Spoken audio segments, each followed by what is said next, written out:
कि वतन से मोहब्बत है तो जुल्म को खत्म करो, गरीबी को खत्म करो, बेरोजगारी को खत्म करो, जबर का खात्मा करो, अमन का गहवारा बनाओ, पाकिस्तान की दहशतगर्दी को खत्म करो, एक्सप्लॉयटेशन को रोको, शरारत को रोको, मुल्क के खिलाफ की जाने वाली साजिश खत्म करो।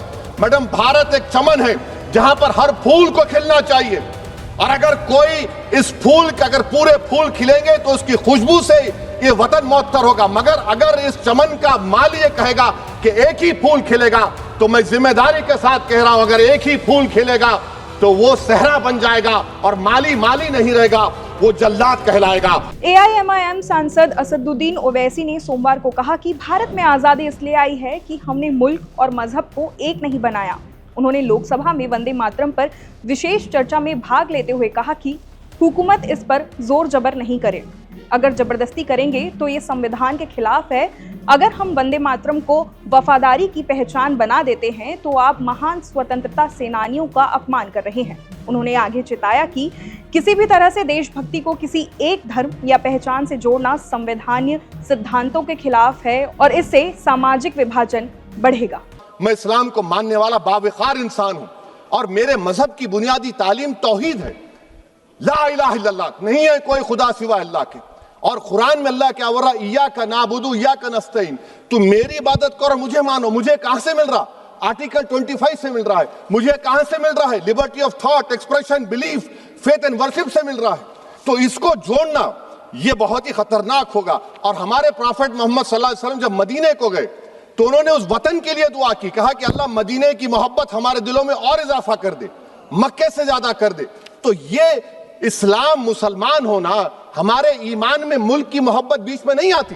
साथ ही कानूनी उदाहरणों का हवाला देते हुए उन्होंने आगे कहा कि वंदे मातरम को किसी की वफादारी का जबरदस्ती पैमाना नहीं बनाया जाना चाहिए। ओवैसी ने कहा कि अपने देश से प्यार करना एक बात है, लेकिन देशभक्ति को किसी धार्मिक रस्म या किताब से जोड़ना संविधान के खिलाफ है। सुनिए उन्होंने इस पर क्या कुछ बोला। अगर भारत को देवी कहने और उसके आगे सजदा करने, तो दरअसल कौम परस्ती को, वतन से मोहब्बत को मजहब में तब्दील कर रहे, और फिर यहां पर बोल रहे कि अगर भारत में रहना है तो वंदे मातरम गाना पड़ेगा। भाई, ये तो संविधान के खिलाफ है, सुप्रीम कोर्ट के जजमेंट के खिलाफ है।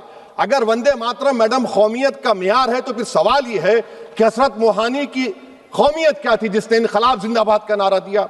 अगर यूसुफ मेहरली ने quit India, Simon go back का नारा दिया, तो उसकी कौमियत क्या थी?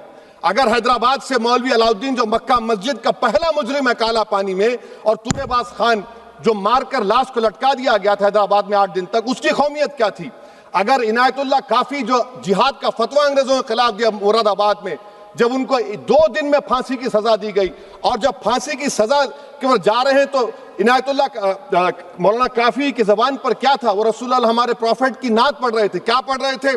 कोई गुल बाकी रहेगा ना चमन रह जाएगा, पर रसूलुल्लाह का दीन हसन रह जाएगा। तो उनकी कौमियत क्या थी? कि भारत जिंदाबाद, हिंदू मुसलमान जिंदाबाद, दलित जिंदाबाद, ईसाई जिंदाबाद, आदिवासी जिंदाबाद, जो किसी खुदा को नहीं मानते वो भी जिंदाबाद, और मैडम सब पिछड़ा सब आ गया इसमें। तो हम उम्मीद करते कि इस रूह को आप समझेंगे, अगर आप सिर्फ अपनी आइडियोलॉजी को लेकर चलेंगे। और आखिर में मैडम, जनाब बंकिम चंद्रा साहब के बारे में मैं आपके सामने डॉक्यूमेंट लेकर रहा हूं कि उन्होंने BA का एग्जाम पास नहीं किया था, 7 मार्क्स से फेल हो गए थे, ये भी रख रहा हूं। तो आप जिसको लिटरेरी जायंट बता रहे, ये नहीं है। बहुत बहुत शुक्रिया।